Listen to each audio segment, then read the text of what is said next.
удар, вот такое насмехательство от Путина над западными интересами, потому что по Америке, вот той Америки больше нет. И королева выглядит достаточно позорно. Пытается тут как-то повлиять на него, но он абсолютно влюблен в этого Путина, ну хоть ты тресни. К выборам следующего года популярность может еще больше упасть, Мгм. потому что такими темпами, как он работает, интересно, кто его будет поддерживать еще через, скажем, год. Привет, друзья, я Григорий Герман, с нами Юрий Рашкин, здравствуйте. Здравствуйте.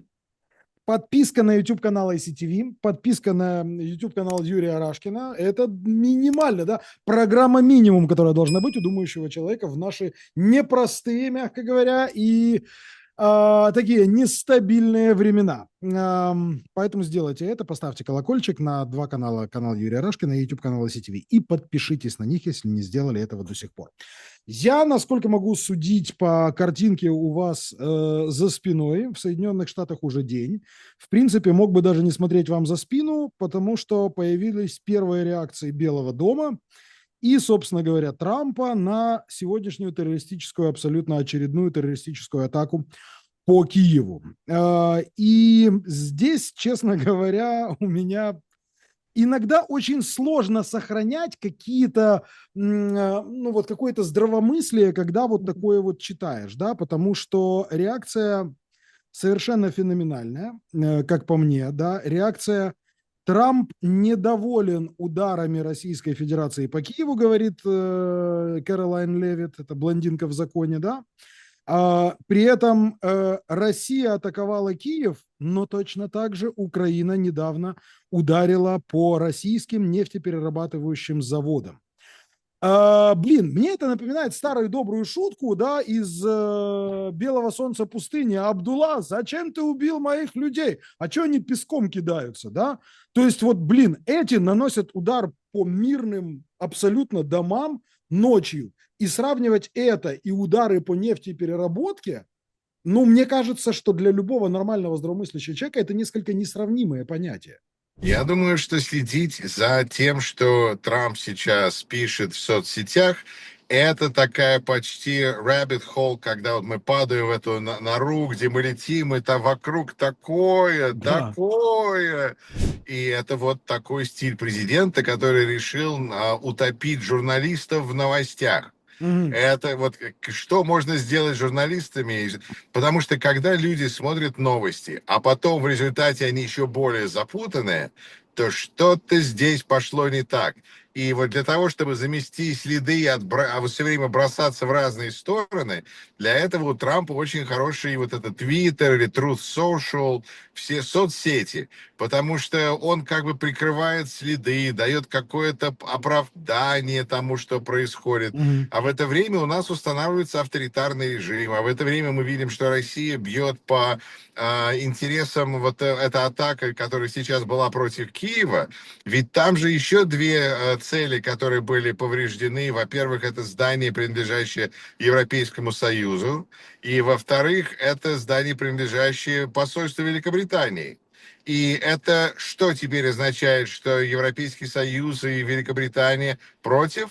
Значит, объявляют войну России.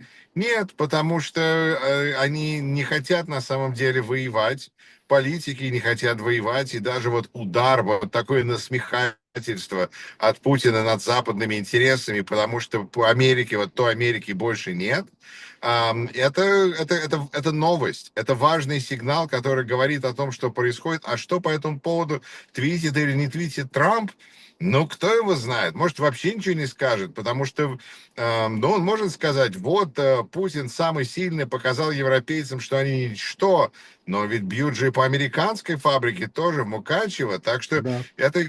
Америка выглядит здесь очень слабо, и это позорно для американцев как-то это понимать, признавать, но в это время у нас идут такие сейчас чистки по поводу, например, Центра по массовым заболеваниям, там, где следующая пандемия может начаться, оттуда всех тех, кто считает, что вакцины вещь хорошая, просят удалиться. А те, которые всегда сомневались в вакцинах, пожалуйста, заходите сюда с парадного входа.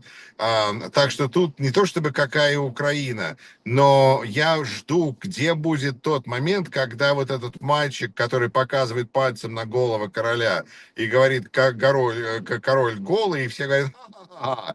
В общем-то, это все уже, вроде бы все было сделано, и все, ну где смех? Почему король до сих пор не понимает, что у него проблемы с костюмом? Вместо этого он просто предлагает всем раздеться, и королева выглядит достаточно позорно. Пытается тут как-то повлиять на него, но он абсолютно влюблен в этого Путина, ну хоть ты тресни. А, вышло еще интервью какого-то неназванного чиновника Атлантик, да, и он там говорит о том, что Трамп считает требования или условия Украины и Европы, кстати, приятно, что нас уже объединяют и вместе, да, в один лагерь записывают, это вносит какой-то определенный оптимизм, да, но он считает их нереалистичными. А, Конечно. Потому что это не то, что хочет Путин, а у них реалистично называется то, что они хотят, и то, что они считают, все должны им дать. А если это отказывается, то вы ведете себя нереалистично. А Украина отказывается капитулировать. Вы, кстати, Григорий, абсолютно правы. И я это стал замечать за собой, потому что говорю встречи с там, президентом Украины и лидерами Европы. Ну, я думаю, что Украина не часть Европы, но явно часть Европы. Это вопрос там, может быть, Европейского Союза или еще что-то. Но все теперь вот понимание, часть того, что добился Трамп, это теперь Украина – это Европа. И Европа – это Украина. Это очень интересное такое достижение, которое действительно риторически надо как-то обозначать.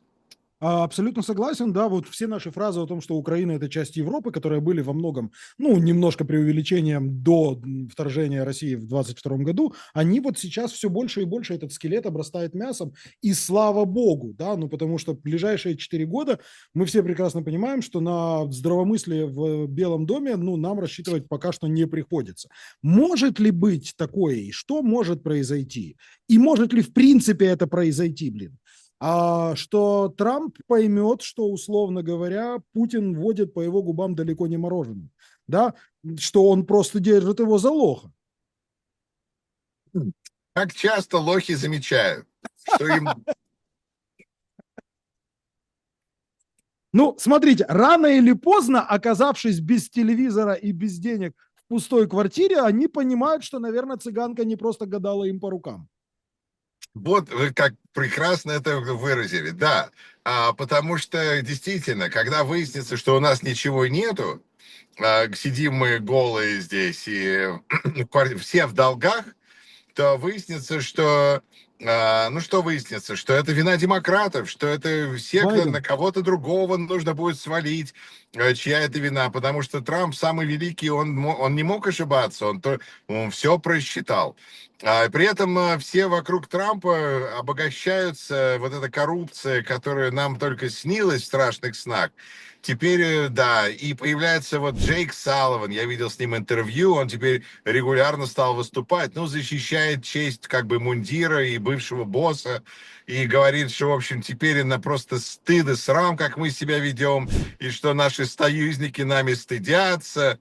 Ну вот да, вот такой выбор. Либо республиканцы с Трампом, либо демократы с Джейком Салливаном. Кого вы бы хотели? Я бы хотел Европу, которая ведет себя, как будто она понимает, что на Америку полагаться нельзя, Америка не спасет. Хотя, по крайней мере, Байден говорил, что мы будем защищать каждый инч территории НАТО. От Трампа я чего-то этого не слышу. Хотя есть некоторые аналитики, я слышу в русскоязычном пространстве, которые считают, что США продолжают поддерживать Украину, потому что продолжают называть ее жертвой агрессии.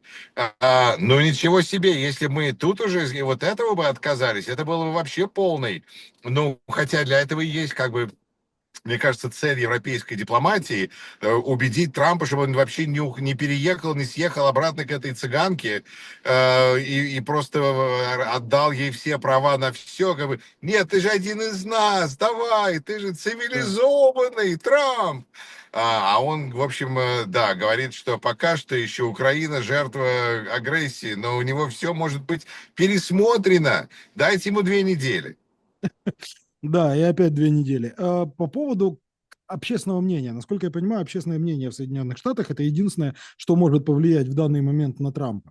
А насколько я понимаю, вот это вот он не может полностью отдаться этой цыганке, ну потому что общественное мнение его вынесет. Или же все не так. Я видел какие-то очередные рейтинги, и там 46% американцев, это самая крупная цифра за все 3 года войны, уже практически 4, 46% считают, что Соединенные Штаты помогают недостаточно Украине. Влияет ли это на Трампа? И как вообще, в принципе, общественное мнение относится, например, там, сейчас, к результатам переговоров на Аляске или к тому, что происходит сейчас? Вы абсолютно правы, мне кажется, в вашем намеке, что когда президент во что-то вмешивается, то поддержка у противоположного подхода растет. Как, например, когда президент сказал, ты начал теперь ловить нелегальных иммигрантов, Мгм. и теперь рекордное количество американцев считает, что нам вообще-то нужна иммиграция, нам иммигранты нужны. Так что спасибо президенту, он открывает многим глаза. И что он сейчас, его популярность, он дотронулся до многих тем. Сейчас он вводит войска в большие города. Пока что он, значит, сделал это в Вашингтоне, но грозится сделать это в Чикаго и в других городах. Так что он пытается показать своей базе, что он выполняет их повестку. А их Мгм. повестка означает мочить в сортире. Давайте врагов уничтожаем. Это то, что он пытается делать. С другой стороны, его база не большинство людей. Все остальные по разным причинам, либо независимые, которых сейчас не окучивают рекламой, либо демократы, которые никогда Трампа не любили, они все сейчас отворачиваются и говорят, какой ужас. Да, и у него падает популярность. И что интересно, что к выборам следующего года популярность может еще больше упасть, Мгм. потому что такими темпами, как он работает, интересно, кто его будет поддерживать еще через, скажем, год.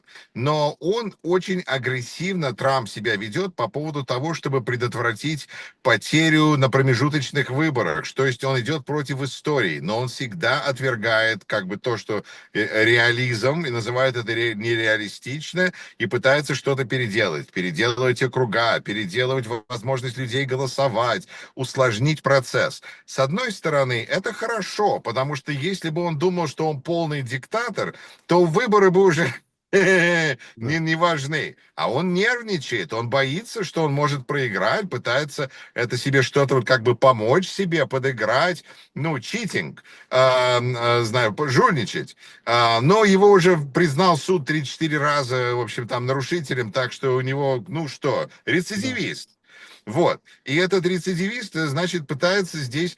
Люди это видят. Люди видят, что на выборах будет сложно и сложнее. И посмотрим, к чему это приведет. Особенно учитывая, что, в принципе, в Америке протестная деятельность, и многие мои зрители как бы ждут Майдана. Когда будет Майдан? Вот. В Америке это сложнее, потому что мы не привыкли так протестовать. У нас и люди вооруженные, и Трамп, который готов вызвать армию, вот любой, дайте ему возможность.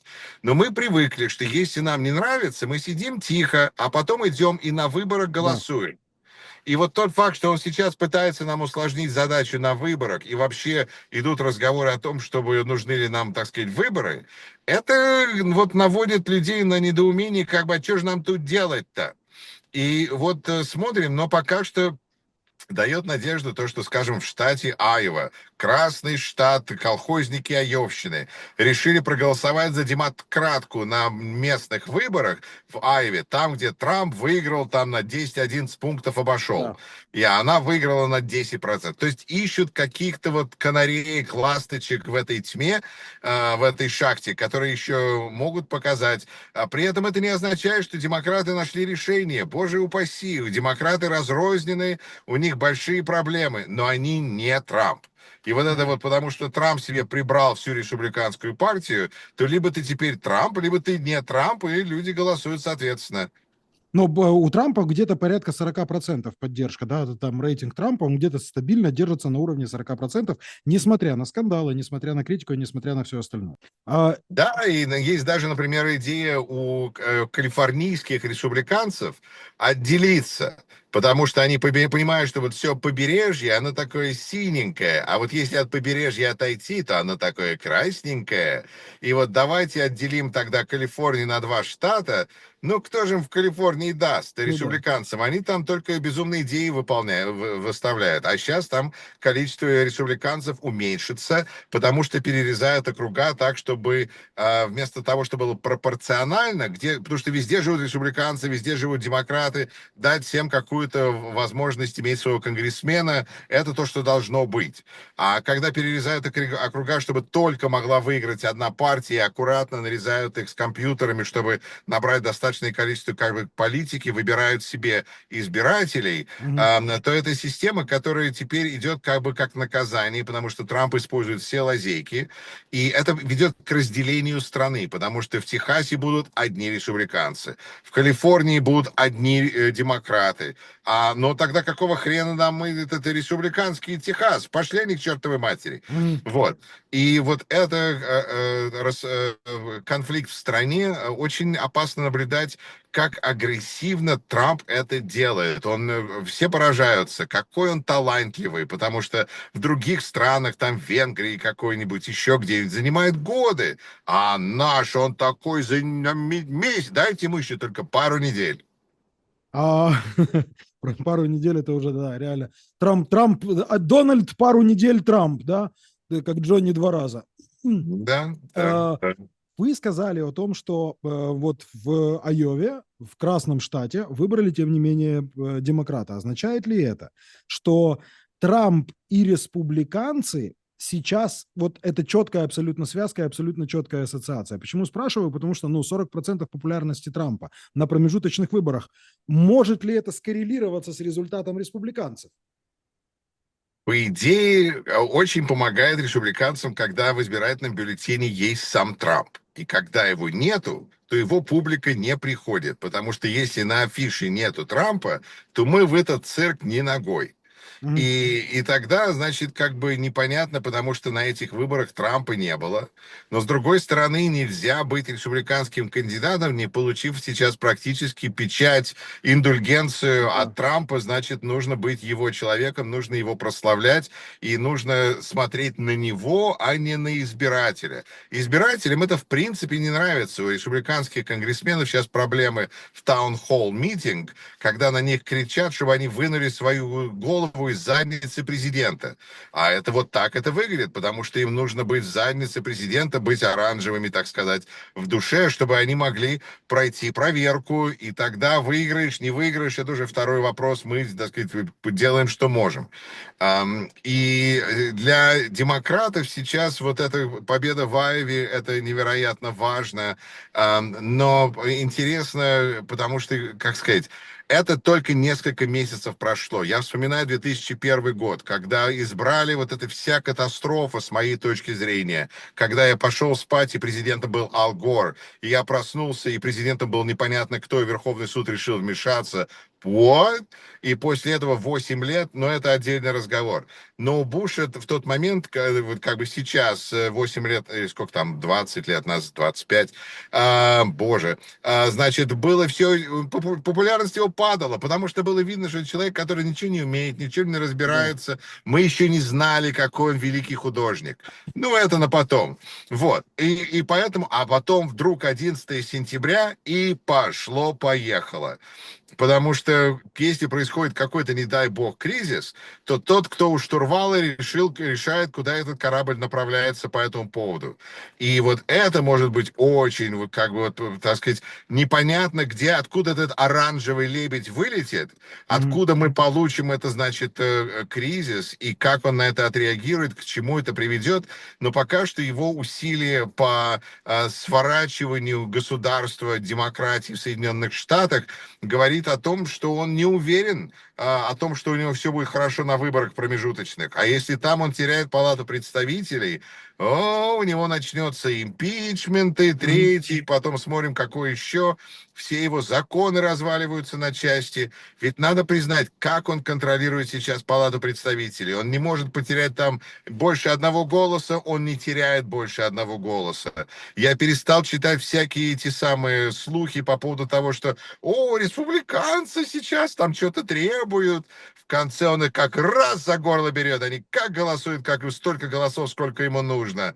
И все он пробивает. Поэтому это настолько партия Трампа, что здесь, мне кажется, тут вся ответственность и результаты на нем миленьком. И если демократы появляются и говорят, я не Трамп, и это им уже дает какие-то очки, ну, это хорошее начало, но придется демократам в какой-то момент начать говорить, что они представляют. У демократов такая большая разрозненность, что есть о чем поговорить поколенческой и не только.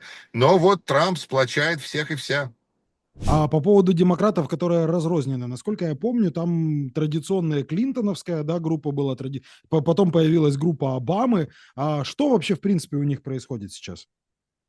Понимаете, у демократов, во-первых, сейчас внешняя политика стала играть в каком-то смысле главную роль, потому что в основном и так понятно. Потому что люди, когда они протестуют за хорошую страховку, за хорошее здравоохранение или там какие-то другие программы от государства, то они понимают, что республиканцы стоят на их пути. Да. А когда дело доходит до газа, то у демократов это абсолютно бомба, которая взорвалась в середине демократической толпы. И это большая тема для разговоров. И то, что сейчас творит правительство Израиля, и те протесты, которые сейчас там проходят, все это отражается в первую очередь на демократической партии. Хотя интересно, что Марджори Тейлор Грин, которая в одно время была самой главной республиканской как бы орденоносцем Трампа, вдруг стала заявлять, что что-то там в Израиле геноцид происходит. Учитывая, что она никогда хорошо к евреям не относилась, тут как бы вообще можно интересно Мгм. посмотреть, как экстремальные элементы сходятся. Но, тем не менее, есть все-таки, это главная проблема для Мгм. демократов политически. Все остальное выясняется, что кто собирает деньги? А собирает деньги Александра Оказио-Кортес. Она, значит, financial juggernaut, как говорится, она собирает, там у нее большая система людей, которые посылают регулярно деньги и так далее. А в Америке, если ты можешь контролировать, давать финансовую помощь политикам, то ты очень влиятельное лицо. Она молодая, есть Берни Сандерс, который, в общем-то, не такой, он как бы больше как Йода Да. сейчас, как бы вдохновляет, но Александра Оказио-Кортес это как бы молодежь и среднее левое звено. А с другой стороны, мы видим, что есть два шикарных губернатора. Есть сейчас Гавин Ньюсом, губернатор из Калифорнии, и Джей Би Притцкер, губернатор из Иллинойса. Джей Би Притцкер произнес сейчас шикарную речь, которую я озвучил на своем канале. Мне очень нравится озвучивать речи американских политиков по-русски. Никто это как-то вот театрально не делает, и поэтому не понимаю, что они имеют в виду. А они такие хорошие вещи говорят и имеют в виду. Я думаю, что я звучал лучше, чем Джо Байден, когда он произносил свои речи. Ну вот не получилось у Джо, но речи у него были шикарные. И вот сейчас Джейми Притцкер дал прекрасную речь, и не в первый раз. Я думаю, что он такой человек очень успешный. Он нанял себе лучших спичрайтеров. Но о чем он говорит? Люди ему аплодируют. Он протестует против Трампа, сказал, что Трамп, он в Чикаго. Чикаго это город в штате Иллинойс. Притцкер губернатор всего штата. И он говорит за свой главный город, что Трамп, не приходи к нам в Чикаго, ты нам здесь не нужен, ты здесь нежеланен, как бы иди отсюда, и ты просто показываешь, насколько ты теряешь свои ментальные способности, и в общем, оскорбил его, как полагается, Мгм. поставил Трампа на место. Это вызывает уважение. Люди сейчас хотят, особенно демократы, хотят видеть успешные противостояния. И вот что Мгм, мне мгм, интересно, они требуют, чтобы их политики ввели себя вызывающе мгм. против, и вот, это важно. Но мне кажется, что вот общение, как сказать, у Трампа и у Путина хорошие отношения. И демократы вроде бы ненавидят Путина и диктаторский режим. Но как бы где они могут разругаться, Трамп и Путин, это на предательстве. И для Трампа самое важное сейчас это выиграть перевыборы, выиграть вот промежуточные выборы, пардон, показать, что он, значит, это власть его политическая, он в этом смысле очень уязвим. То, что Путина неважно. А вот у Трампа еще как бы выборы, которые ему нужно обезопасить себя. И если выяснится, что Путин помогает демократам, о, вот это может быть не как бы, так сказать, по-святому. Но демократы абсолютно ненавидят Путина и не готовы с ним работать. Поэтому я просто распускаю грязные слухи. Не, это очень интересная мысль и звучит как задача на самом деле. Окей, э, за что сейчас Трампа критикуют больше всего в Соединенных Штатах? Что вызывает наибольшее раздражение у нейтрального избирателя? Не у демократов, а именно вот у сомневающихся. Экономика, авторитаризм или проблема, или попытки ограничить свободу прессы? Зависит, конечно, от человека. Я думаю, что авторитаризм играет сейчас важную роль, потому что Трамп делает все, что он может, чтобы отвлечь внимание и своих, и чужих от дела Эпштейна. Для своих это означает, давайте бить по демократам. Они так завоют, вы забудете про Эпштейна. Мгм. Вот. А для демократов он говорит, давайте я сейчас буду по вам бить, а вы мне будете вспоминать про кого? Я вам сейчас как войска введу в город, а вы мне будете про кого вспоминать? Вот именно, отвлек внимание. Поэтому вот эта попытка отвлечь внимание разными методами, мне кажется, сейчас сработала в том смысле, что действительно, но мы не забыли про дело Эпштейна. Я уверен, что как только вернутся демократы и республиканцы, палата представителей из отпуска, там начнется просто бардак, я ожидаю, потому что демократы будут требовать обнародовать дело Эпштейна при каждом голосовании, по крайней мере, должны. А вот вопрос о том, что ввести армию и что они там делают, потому что национальные гвардейцы в Вашингтоне, ведь интересно, Украине войска дать, боже упаси, Израилю войска дать, нет, нет, нет. Вот, значит, здесь, пожалуйста, по своим городам, да как же, святое дело. И мне кажется, что за это сейчас Трампа больше всего ненавидит самое большое количество как бы непопулярности. После этого экономика в том смысле, что он уничтожает столпы доверия к нашей экономике. Потому что Мгм. увольняя разных людей, которые дают ему не ту информацию, которую он требует, он уничтожает, ну как бы, как людям, которые собираются деньги делать, на что здесь полагаться, кроме хорошего настроения президента. Мгм. Это банановая республика. Мы не знаем, сколько людей работает, не работает. Мы не знаем, почему Федеральный резерв сделал какую-то ставку, потому что им нравится Трамп, или потому что они считают, что так лучше для экономики. И для экономики кого? Чего? Они, по идее, должны снижать эту самую безработицу. А сейчас у нас такой интересный момент, что если все нелегальные люди отсюда разбегутся, то в каком-то смысле у нас, да, будет больше, меньше безработицы, потому что рабочие места появляются, это Да. конкретно. Но это проблемы для экономики, которая не растет, это другие проблемы создаются, это, значит, теперь с этим нужно будет разбираться, и мы ожидаем stagflation. То есть экономика это проблема, но нужно как бы быть в состоянии это понять. И для тех, кто вообще в состоянии понять, что происходит, мне кажется, Украина и Россия, и сам факт нашего невероятного сближения с Россией является очень тревожным сигналом, хотя тут президент как бы решает, что делать, если мои яйца дешевеют, а он хочет дружить с Путиным, то это fine.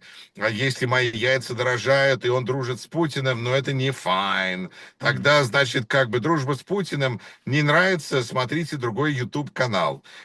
Но то, что Трампа вводит Путин за нос, и Трамп отказывается это признать, и он ведет себя как лох, в каком-то смысле это раздражает вот тот уровень более глубокий американцев, которые следят за этими проблемами, теми и другими. Мгм. Так что набирается тема вопросов, и я даже не говорю о здравоохранении.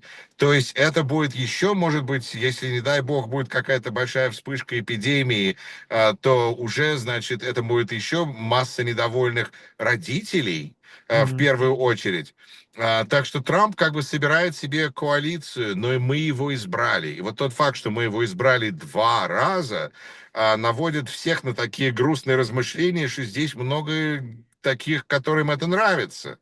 И вот что в такой стране, с такой страной делать, с таким Верховным судом, с такой конституцией, с такими политиками, с такими Эпштейнами, я не говорю про евреев, я говорю про вот этого Да. криминалитета, который символизирует того, что есть две Америки. Что с этим всем делать? Потому что непонятно, если мы сможем вернуться к тому, что было, потому что хочется как бы, ну, как раньше, но вот только чуть-чуть получше. Или придется вот полное как-то вот ресет, и сначала, и это как будет выглядеть. Так что страна находится, но с другой стороны, страна пережила даже Буша младшего, и теперь он не самый худший президент в истории Соединенных Штатов, а значит есть новый. Посмотрим. Америка великая страна. Только хотел сказать, да, о том, что Буш смотрится как величайший мыслитель и прекрасный политический деятель по сравнению с... Ну, окей. Итак, спасибо вам огромное. Стало немножечко более понятно, и будем надеяться, что вот то количество людей, которых раздражает там излишняя дружба с Путиным и с Россией, оно будет увеличиваться и в конце концов не даст Трампу сделать то, ну, чего от него, ну, я не знаю, может быть, даже и стоит ожидать, да, это вот взять, умыть руки и сказать, ну, все там, Зеленский виноват в том, что и Путин, Зеленский и Путин одинаково виноваты в том, что мне не удалось закончить войну. Прости, Нобелевская премия, мы встретимся с тобой в следующий раз. А теперь давайте торговать газом с Россией. Ура! Я надеюсь, что вот количество людей, которых это не удовлетворит, его остановит от этого. Я тоже надеюсь, но я вижу, сколько людей в Украине протрезвело, с моей точки зрения, по поводу надежды на Дональда Фредовича после того, что произошло с Зеленским в овальном кабинете в первый раз, не, в предыдущий раз, 28 Да, февраля. да. Потому что после этого, мне кажется, все стало достаточно понятно. Вот в этот был момент, когда король был голый, оголился, всем это было понятно. Вот что будет таким, когда наступит такой момент для американцев, и какую цену мы заплатим за все это, вот, к сожалению, еще открытый вопрос. Но украинцы, мне кажется, теперь намного лучше, если не целиком, не знаю, есть ли люди в Украине, которые верят в то, что Дональд Фредович дойдет до точки и надавит на Путина? Пишите в комментариях, потому что мне хотелось бы увидеть вот этих замечательных людей, которые, по сравнению с которыми бы я бы не выглядел настолько наивно. Спасибо вам огромное за комментарии. Действительно, ждем вас в комментариях, друзья, со всеми вашими мыслями по поводу того, что мы обсудили. Очень интересует мнение тех, кто нас смотрит в Соединенных Штатах, потому что у вас может быть какое-то свое видение того, что происходит. Может, вы считаете, что вот стоит действительно Трампу в следующем году закрыть шоу Стивена Колберта, и тут же моментально все пойдут голосовать за демократов на промежуточных выборах в Конгресс. Кто знает, кто знает. Чем больше мнений, тем больше у нас сложится пазл, картинка. Вам спасибо огромное. Берегите себя и до встречи. До встречи.